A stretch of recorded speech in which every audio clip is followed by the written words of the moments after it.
Hello. I love that it's October, don't you? And we have cards for October 2nd and 3rd, and they are the Ten of Swords reversed, the Star, and the Ten of Wands. Survivor's Guild. What they'd like you to know.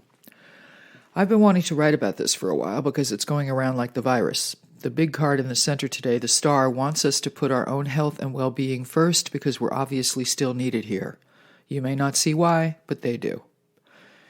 The beautiful and truly blessed Star is literally the star of the show today, center stage, and at number 17 follows the shock and awe of the Tower, number 16 of the Major Arcana, the one where everything comes crashing down.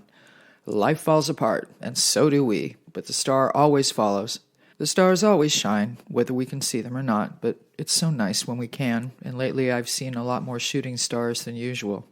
Aspirations, hope, faith are all key words of this card, and hope and faith is what the olden-time sailors of the seven seas often had tattooed on themselves with a wire and cigarette ash in the belly of a creaky, smelly olden ship. What they did have faith in were the stars, of course, the map of the heavens, and very possibly an olden map of a dead pirate's buried treasure written in blood on a bit of parchment. In this reading, our aspirations are closer than they look. We may not have understood the aspirations of the overworked human on the Ten of Wands, but someone does, and they're the ones inspiring you to reach yours. Aspiration, that is. The Star card is radiating good health and well-being. A nude night bather kneels in what looks like the same spot by the water as the Angel of Temperance. The beautiful human actually matches the angel in expression, serene, at peace. She even has one foot in the blue water and the other on the grassy bank, as the angel does. She also holds two vessels, but one she is pouring out onto the grass, while the other is taking in fresh water from the source, a small fresh pond or stream. A single giant star over her head shines brighter than the surrounding stars, which are said to be the Seven Sisters constellation and or correspond with the seven chakras, or energy centers, of our bodies. There is a small red bird sitting in the tree at ear level, as our bather listens quietly. Birds are thought and said to be the messengers between heaven and earth for thousands of years. I'm going to try to do this. Ornithomancy is a modern term from the Greek ornis,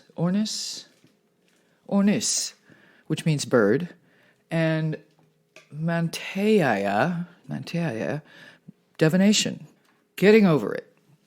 We have two tens today on either side of this idyllic scene, tens completing a cycle and both painfully earthbound. There is a lot of back pain here, even back surgery. The number 10, whatever didn't kill us here, made us stronger. The Ten of Swords in the past position in Libra, Gemini, Aquarius shows someone bleeding out from 10 long, steely swords stuck in his or her back. But the suit of air represents technology, emails, messages, etc. So this isn't just about one person and one bad email. This is about one after the other, after the other, after the other, and it's killing us, except it didn't. This could have even been a near-death experience of your own. Of those to which much has been given, much is expected, someone said somewhere. I read a quote not that long ago from Margaret Atwood, who needs no introduction, but a lot of people know her from The Handmaid's Tale, which is an old book of hers, and so many other great things. And in quickly trying to find it, there were so many that I encourage you to read them all, but it was something specifically about when, and I have to paraphrase the essence of her message here, it is valid to carry on the works of others. It's a heavy burden we've taken on, but we're capable of it. We have the Ten of Wands or clubs, Aries, Sagittarius, and Leo in the upcoming position, and now we're left to shoulder a burden alone for some reason, for the last mile. The suit of fire, Sagittarius, Leo, Aries, is our motivation and inspiration, and although no easy road, the card always shows someone loaded down with an oversized bundle of wood at the end of an uphill climb. We're almost there. Shoulder pain, back pain, being weighed down is the feeling of this card physically, and we wonder where he or she is getting the strength to carry on. The suit of fire is about our fire, our spirit, and of our not giving up. This is a winter card. And I wish I knew more about astrology because Saturn, it seems, is in Aquarius. And as Saturn, the Lord of Time, he's the one keeping our noses to the grindstone on the Ten of Wands.